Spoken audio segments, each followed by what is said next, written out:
everyone. I'm here today with Willie, a loan officer with Two Mortgage Guys, and today he's going to be answering some questions for us related to, the mortgage loan approval process.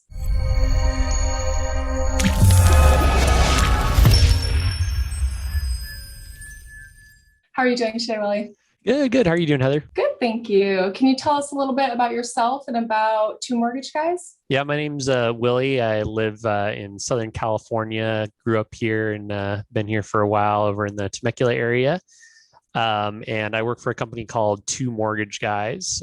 So we're a direct lender, which basically means we have some of the benefits of a brokerage in that we can offer different products than banks, but without the extra fees that come with a brokerage. So we hear a lot about pre-approvals and pre-qualifications. How would you explain the difference between the two? Yeah, so pre-qualification is going to be usually the first step that you go through in a loan process.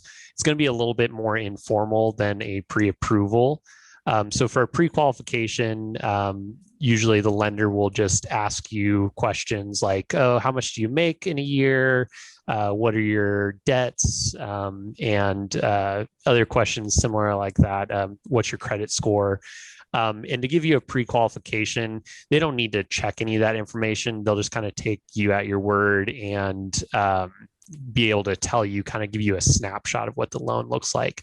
Now, for pre-approval, that's a little bit more of an official process.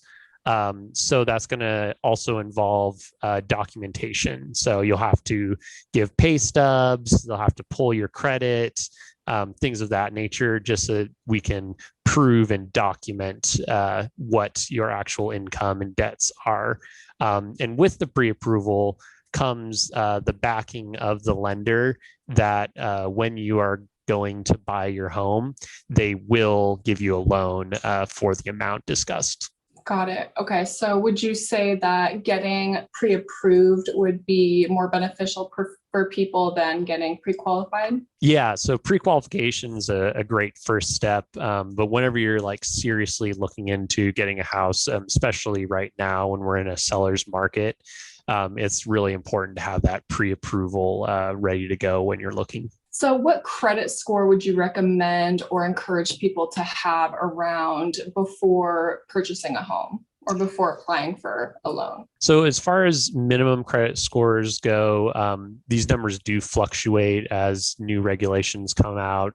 So there's always a range with these, but for a minimum, if you want to get in to a house, usually you're looking at a 620 right now. So that's going to get you in to be able to do a loan. However, with that lowest acceptable score, you are going to have the worst rates. There's usually going to be some extra fees involved, things of that nature. If you want to get into basically the next tier up, you're going to be wanting to look in the low 700s. And that's going to be setting you up with a pretty solid interest rate. And then you won't have to pay those extra fees that come with the loan programs with the lower ones. And then from there, anything up higher, you get some extra gravy, but those meat and potatoes are really going to be met by those low 700 scores right now. And Willie, what would you say is your number one tip that you would give to new potential first-time home buyers? Yeah. So as far as the lending side goes, I would always just recommend talk to a lender before you get super serious about a particular home. So a lot of times the loan can make or break whether a transaction will go through. It's also completely free to talk to a lender.